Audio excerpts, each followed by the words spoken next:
to the Recovery Sports Grill here in Rotterdam tonight. My name is Roger Weiland from News Channel 13 and also Fox Sports 980. I'm alongside John Palmieri, who is the sports director for BBL, and we're here for our Thursday night edition of Barstool Banter between now and 9 o'clock. We'll run through some of the hottest sports topics that are going on as we speak. I'm sure the Olympics will get a little bit of play tonight as well. Little baseball, NFL, football training camps are open. The Giants are in town. The Saratoga racing season is going on. And then we're going to give you a chance to win some great prizes tonight by ranting. And we'll explain how you can come up, grab the microphone tonight, rant, and if we think you have the top rant of the night, you will win some very nice prizes, and John will give you an idea of what kind of prizes we're giving away here tonight. We're also going to play some sports trivia throughout the course of the evening, so if you're into sports trivia,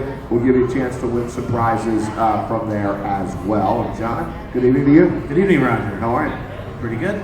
I hear your voice is back from last week. It is getting a lot better. I mean, I had absolutely no voice on Wednesday, Thursday, and Friday, so yes, I feel like I can belt out like I normally do. It pretty much stinks when you're in my line of work and you have a 3-hour talk show in the morning and you have a TV show at night and you have no voice.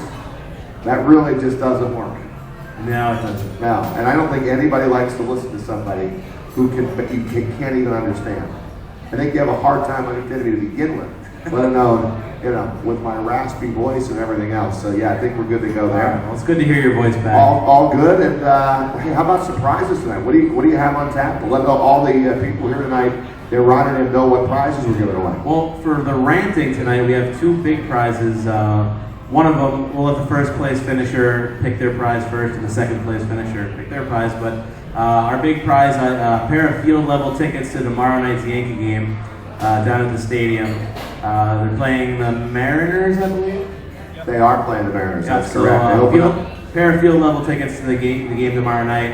And then we also have a pair of VIP passes to Giant Camp on Tuesday, which includes a VIP lunch before practice. So they'll get to come over with myself and a few other guests from our restaurants, and we'll have a fun little day at Giant Camp. So whether you're a Yankee fan or a Giants fan, and I can tell you right now, those Yankee tickets, those field level Yankee tickets, they're really good seats. Very good seats. We have given those away in past, and you will come back and go, you know what, those were good seats to watch the Yankees.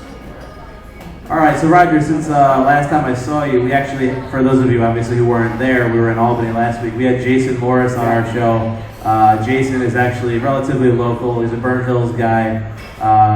He won the, what was it, 2000? He won the silver. 92 in Barcelona, the Barcelona games. In the sport of judo. He was on our show, and he actually has a gym now, a dojo where he trains a couple guys who were in the Olympics. Unfortunately, they didn't do as well as we were hoping, but yeah, Kyle and Nick, and they're both lost, but I believe it was Kyle. Yeah, Kyle finished 7th, so that wasn't too bad. And Nick was Kyle was ranked 10th in the world, and Nick lost in the first round. But still, a chance to make the Olympic team is pretty exciting, and I don't think either one of those guys thought they were going to win the gold medal. And they'll get another shot the next time around. Yeah, they're all still young, I believe. They're young guys. They'll be down in Brazil in 2 to 4 years, so that'll be interesting. But while we're on the subject of the Olympics, basketball just wrapped up. So I don't know if anybody out here was watching the game on our TVs, but 156 to 73. Yeah, 156 to 73. Yeah, the USA. Now, I mean, these first couple of games, they're just pounding on. They did the same thing to Tunisia the other night. It was a very lopsided. It was close for like the first quarter, and then a total blowout by the USA. They could get some challenging games though before it's all said and done, but still pretty good. And are you paying close attention to the Olympics? I am. I mean, I was watching gymnastics a couple nights ago and swimming last night. I saw Michael Phelps got his first individual gold medal at the Olympics today, so that makes 20 medals for him now. So yeah, I've been following it. I find there's a lot of sports that I can't watch just to watch, but if the U.S. is competing in the Olympics, doesn't matter if it's flipping a coin. I'll sit there and watch it root for the U.S. Well, let me just say that the ratings for the Olympic Games are through the roof. I mean, they are phenomenal. Phenomenal. Now, it keeps me up late because we go on with the late news after the Olympics are over. So like tonight, that's actually a live broadcast. If you're up till midnight tonight watching the Olympics, we actually come on with our late news at 12:05 or whenever Bob Costas wraps it up. Here's the negative part, and it can't be too negative because the ratings are through the roof, but there is a group of people, and like I'm sitting here right now, I know all the results. I can tell you who's going to do what. I'm not going to because I don't want to spoil it. And at like 6 p.m. tonight during my sportscast, I said, all right, here's what's coming up in prime time tonight. If you want the results, go to our WNYT website, and they're all there for you. But I'm not going to give you the results at 6 o'clock because there are people who want to watch tonight that have been able to not find out any results, John, all day long, and want to sit tonight and watch it as if it were live, even though all of the events tonight have already taken place and this is all on tape delay. Because of the time differential, there are very few live events from London. But for me personally, I have a hard time watching an event that I know the outcome to already. So like, Sunday night, I was sitting home Sunday night, I had the Red Sox and the Yankee game on, had the Olympics on. I already knew every result from the Olympics. So I watched the Yankees and the Red Sox, and I really didn't flip over that many times to the Olympics. I don't know about you. Yeah, I mean, I do the best I can. It's hard for what I do. I'm always with obviously with TVs on here and with ESPN and ESPN online and all that. It's really hard to not see some of these headlines of who's winning and what the upsets are and all that. But I think I've actually gotten used to watching events after they've happened. I don't want to know the outcome of them because then I won't want to watch them. But there's plenty of Sundays even where I got something going on and I DVR my Giant game and I pinch my ears. You're able to get through to do that, huh? Yeah, I through the commercials. I think it's the business that I'm in, that when I'm sitting at work or around a computer, an urgent pops up every time something happens at the Olympics and I just see it. And I've never been able to sit down and watch an event that I already know the outcome. But honestly, the ratings are phenomenal. The other night, you had the Fab Five in women's gymnastics. They won the gold. I mean, that night, I think that was probably the highest rated night so far. And then tonight should be really good too because you have the individual, the all-rounds in U.S. women's gymnastics, and you have Michael Phelps back in the pool tonight going for Olympic medal number 20, the most decorated Olympic. Did I give that away already? I think I did. Did you? I don't know. I think I did. Did you say he won tonight? Yeah, he won. Is that what you said? Yeah. All right, well, we just spoiled it for all the people here now. That's why we used to do that at 6 o'clock.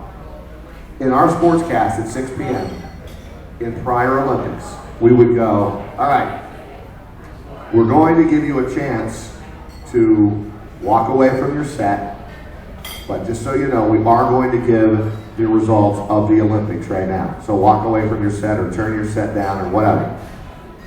It just didn't work. I mean, people would still call up after the show and go, Roger, first of all, I didn't have enough time to walk away from the set because you didn't give me enough time. And I heard what you said and you totally ruined it for our whole family tonight. We're going to sit down and watch everything together, and now you just told me the results. Why did you do that? So from years of experience, we decided this year, and with the social networking the way it is, if you really want to know the results, you're going to go to Facebook, you're going to go to Twitter, or you're going to go to the website to get all your information. So we gave our viewers the option to go to the website, and we've had no complaints whatsoever in using that format for the Olympic Games. Yeah, I mean, Rogers, people like you and I who are in the sports industry, it's almost impossible to avoid hearing things, especially when you're online all day. But I mean, even in my last job, doing insurance, you couldn't go on ESPN at work, unless you sat in your car and turned on the radio. It was a lot harder for you to know what was going on. Right now, we're kind of connected and we hear everything, but for a majority of people, they don't hear anything unless they go out of their way to find it during the workday. So for them, it might be a little easier to go home and just turn on the TV and start catching up on what happened that day. Well, it's all working because the ratings have been great, and a lot of people enjoying watching the Summer Olympics in London. And it's great how many channels they have dedicated to the Olympics. So I mean, like right now they got judo on. I don't want to spoil this one, but I actually know You know the outcome of that? Yeah, I do. Well, and my colleague at WNYT is Andrew Catalan, and he's been on Bravo in the morning, and that's actually, tennis has been live. Tennis you can watch live from 7 in the morning until 3 in the afternoon. All of those matches are live. There's nothing on tape delay there. So Andrew and his partner have been, play-by-play partner, have been splitting all the matches, and he's been doing a phenomenal job. I've seen bits and pieces of his work and his play-by-play in London. So good for Andrew, doing a great job. And I guess that's similar to basketball. Basketball has their own channel dedicated to basketball. So they're literally games from 7 o'clock in the morning until 7 o'clock at night. Tomorrow will be women's again, and the U.S. women are actually doing very well also. Surprise, surprise. And how about to completely switch the topic, with the Olympics going on, and we've got NFL training camps that have opened all across the country. Here we go. Giants have been here and have just finished this afternoon their 6th practice out of 14. And it's going by in a real hurry. Well, one more will be halfway. Halfway already, and they just got here last Friday. So it's very quick, and the reason is that the collective bargaining agreement that the players won means they don't have to practice 2 days anymore. It's 1 practice per day, and there only has to be 14 practices. In other years, when the Giants came here, they practiced 24 times. Now it's only 14, and it's only 1 a day.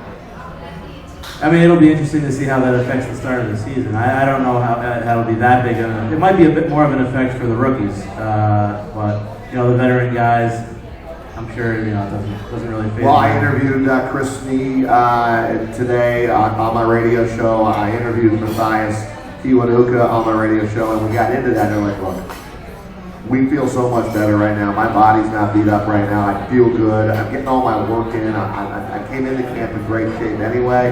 There's a lot of mini camps leading up to the main camp, so that we really don't need to be out there twice a day killing each other before the start of the season. And Steen goes, I feel the best. The last 2 summers, I have felt great because we're only practicing 14 times. And then Kiwanuka said, you know what? If you only practice 14 times, you can go out there and really focus and really do a good job on that practice, knowing that it's not 2 a days, it's 1, and it's only 14 total for the entire camp. Well, I mean, it worked out for them last year, so. Yeah, it worked out great for them last year, and I just hope that they keep coming back. I really do. There's somebody told me the only reason why they wouldn't come back is because camp is so short now. There's only 14 practices. So for the Giants to move all the way up here, and for everybody to go into the details that they have to go into to get the camp ready, is it really worth it for 14 practices? Then the bigger issue is the weather. I mean, if they get, like the other day, yesterday, they had a thunderstorm that blew through at 2:30. They were an hour into their practice with 1 hour left to go. And they had to move into safety, into the gym. That's not the same. So Coughlin didn't get, and you can't make that day up. That counts as a day. So he only got a half a practice in that day, and they had Tuesday, the day before, off. So, and if they were at their facility in Jersey, they have an indoor facility, and if it rains or thunder and lightning, they just go right indoors, and they can get their work in. So let's get you all to put up an enclosed facility. They're building a brand new facility at the campus of the University of Albany. If you have been out there, a brand new 8,000 seat stadium, but it doesn't have a roof on it. So it has artificial turf, and the Giants will be able to use it, but there's no roof on top of it, so that probably won't work. But hey, let's hope the Giants come back. The fan turnout, John, at Giants training camp this year has been really, really impressive. And I thought 1:30 practices during the week. I knew the weekends would be good. A Saturday you knew would be good. I figured last Friday would be really good because it was the first practice. But I wanted to gauge how Monday, Tuesday, Wednesdays, Thursdays would be at 1:30 in the afternoon. People are working. You know what? People are taking on. And they've had great crowds. Couple thousand a day. Couple thousand. I know we were just talking and you were mentioning how the VIP section today was overflowing. Overflowing. And the thing is, it's not the normal setup this year. It's a little inconvenience because you have to walk a lot further, even if you're a VIP. And the setup isn't what it normally is because of the construction of this new field. But having said all of that, there's still an incredible amount of fans that are out there. And I think people are going, you know what? We don't know if they're coming back next year. Let's go watch them. It's okay. We'll walk a little bit further. And they are the defending Super Bowl champions. I was going to say Albany is the only city in the United States that could say they have the NFL defending champions in their city. Exactly. All right, we're going to take a short time out. Yeah, before we do that though, I think if you look up at the screen here, the USA won their first ever gold medal in the sport of judo. There you go. Congrats. Congrats. All right, in a short time from now, we will have... we'll be walking around trying to get you to sign up to rant. Remember, if you come up and rant tonight, you have a chance to win some really nice prizes. Field level Yankee tickets. There you go. John is able to say that. I'm not. Field level tickets. For tomorrow night's game. Tomorrow night's game. Against Seattle. The Ichiro-less Seattle. Yeah, and Casper Wells. Schenectady's own Casper Wells in the starting lineup for the Seattle Mariners. So it doesn't get much better than that.